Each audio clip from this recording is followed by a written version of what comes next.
है रामपुर गांव की, जहां के मर्द महिलाओं को हमेशा नीचा दिखाने की कोशिश में रहते। अरे अभी तक खाना नहीं आया, क्या मुझे एक और शादी करने की जरूरत है? नहीं जी नहीं, ऐसा मत करना, वरना मैं कहाँ जाऊंगी। खाना लेकर मैं अभी आई जी। गांव की पंचायत में भी फैसले हमेशा औरतों के खिलाफ ही रहते। मैं जो फैसला सुनाता हूँ वो भगवान की आज्ञा होती है। इस लड़के ने अपने मन से शादी करके अच्छा नहीं किया।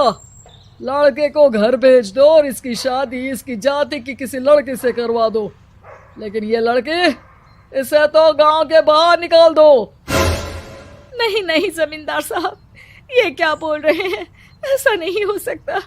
मेरी बेटी मासूम है, इसे अच्छे बुरे की समझ नहीं है। अरे कहाँ जाएगी ये बेचारी?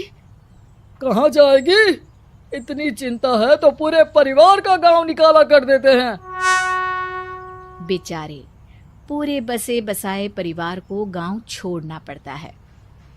चाहे जो हो, अगर बेटियों को कंट्रोल नहीं कर सकते तो गांव में रहने का कोई मतलब नहीं है।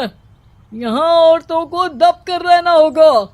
कोई भी अपने हिसाब से कुछ नहीं कर सकता, सब ईश्वर की मर्जी से ही होगा। तभी गांव का एक आदमी दौड़ा दौड़ा आता है। सरपंच साहब, जमींदार साहब, वो कालिया है ना, उसकी बेटी पढ़ने के लिए शहर जा रही है। अच्छा, ये कब हो गया? और कालिया की हिम्मत कैसे हो गई ऐसा करने की? लेकर आओ उसे और उसकी बेटी को। बस फिर क्या था, हाजिर हो जाते हैं कालिया और उसकी बेटी सरपंच के सामने। अरे कालिया, ये क्या सुनने में आ रहा है? बेटी को इंजीनियर बना रहा है तू? और ये बता, गांव में तो स्कूल नहीं है, फिर कहाँ से इतनी क्लास पास कर गई तेरी बेटी? राधा, जो कि कालिया की बेटी है, उसे लगता है कि सरपंच उसकी तारीफ कर रहे हैं। सरपंच जी, मैंने ऑनलाइन पढ़ाई की है, डिस्टेंस लर्निंग से। सभी में मैंने अच्छे नंबर पाए हैं, जिसे देखते हुए शहर की इंजीनियरिंग कॉलेज में मुझे स्कॉलरशिप मिली है। वाह जी वाह, क्या होती है ये? पहले तो ये बताओ, फिर आगे की बात करते हैं। पूरा गांव राधा की बात सुन रहा था और राधा बोलती जा रही थी। तो ऐसे मैं फ्री में एक अच्छी शिक्षा लेकर गांव में जो कुछ परेशानियां हैं, जैसे बिजली, पानी और इंटरनेट जैसी समस्याओं के लिए काम करूंगी।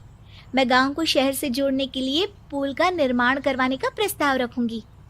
मुझे पूरी उम्मीद है कि जल्द ही हमारा गांव भी तरक्की की राह पर चल पड़ेगा। राधा की बात सुनकर सारे गांव वाले ताली बजाने लगते हैं। सरपंच को समझ नहीं आता कि वो क्या करे।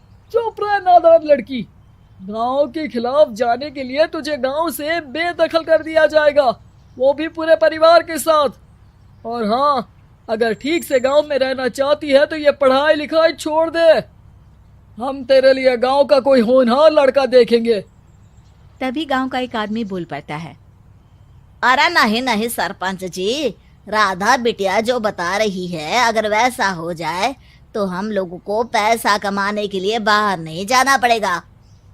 हाँ जी, और ना ही कोसों दूर पानी के लिए भटकना पड़ेगा। हमारे बच्चे भी अच्छी पढ़ाई कर सकेंगे और आगे बढ़ेंगे, ना कि हमारी तरह खेती करते बैठेंगे।